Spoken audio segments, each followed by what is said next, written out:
Bien, buenas noches. Somos el grupo número 2 de Interacción Humano-Computador.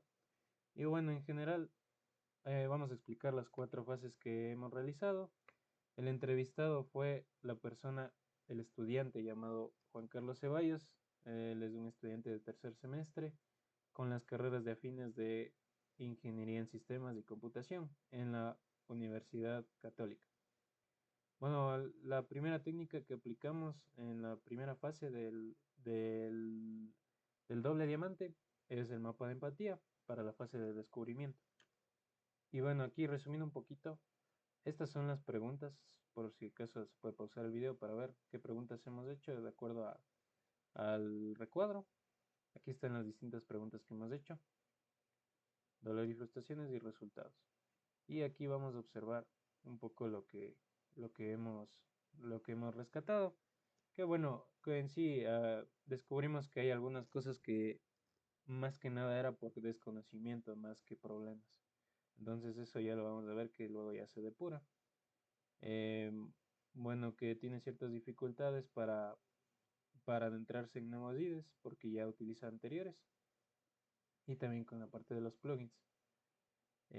Bueno, aquí, bueno, la parte de simplificación del código, de los resultados, lo que él quiere lograr después de aprender a utilizar bien un IDE. Y pues bueno, para la segunda fase utilizamos un mapa de insight, que pues básicamente lo que hicimos prácticamente de los insights es utilizar las palabras que más se han repetido en todo lo que nos habló. Por ejemplo, él decía que lo que más utilizaba es NetBeans y Visual Studio Code para MacOS, que es el sistema operativo que utilizaba por defecto. Otra cosa que decía es que le frustraba que un IDE no sea intuitivo y que contenga demasiada información. Por ejemplo, otro de los problemas que hay en algunos IDEs es que decía que se requiere de experiencia previa, obviamente desde el desconocimiento es normal, y que la documentación es ineficiente. La otra es que los compañeros que utilizaban el mismo IDE obviamente trabajan con los mismos materiales y herramientas por recomendación de profesores y también porque él estudia, obviamente. Y bueno, una de las cosas en las que más tenía problemas era que la interpretación de los errores no siempre es acertada, es decir, el IDE es muy técnico en ese aspecto. Entonces, la mejor forma de arreglar problemas era ver en foros, por ejemplo, puede ser, no sé, cualquier foro que existe en Internet, o si no, preguntar a ChatGPT, que es lo que la mayoría suele hacer. Em, y bueno, para aprender nuevas cosas siempre seguía de YouTube o tutoriales, no en la documentación del IDE. Entonces, eso es algo que tomamos en cuenta en esto de aquí que nos ha hablado la persona. A continuación, vamos a explicar lo que es el mapa de conceptos que se ha aplicado en la tercera fase y el sketch que se aplicó de igual manera. Bueno, prosiguiendo la fase de desarrollo, hemos desarrollado a partir de eso un mapa conceptual con las ideas que tuvimos en una conversación con Juan Carlos.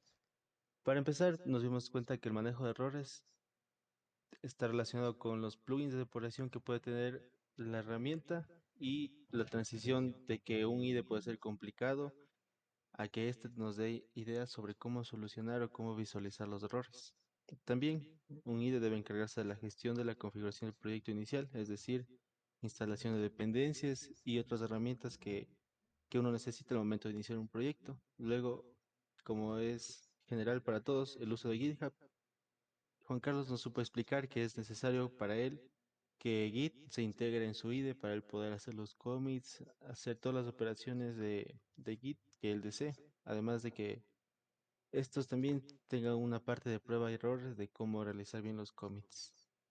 Luego, en la siguiente fase de las funcionalidades, él nos supo explicar que algunos IDEs que él usa son muy diversos en las funcionalidades que tiene. Entonces, él prefiere o bien un manual de usuario o ayudas en pantalla. Este bien puede ser una ayuda contextual cuando uno mantiene el puntero sobre un objeto o un wallrope que nos mostrará al principio cómo manejarnos en todo el IDE.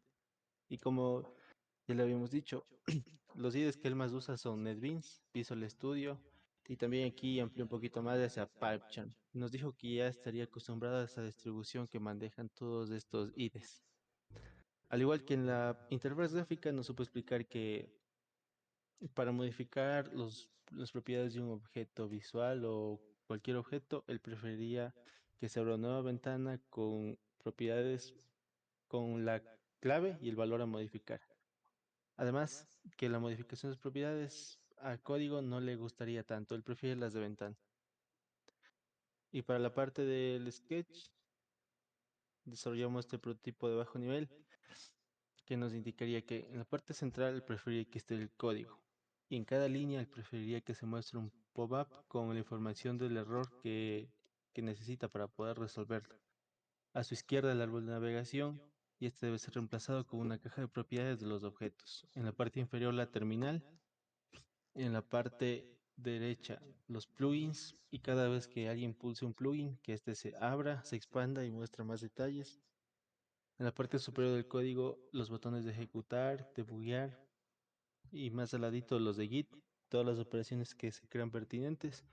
Y arriba el menú de herramientas que debe estar oculto para no ofuscar de tanta información cuando uno usa un IDE.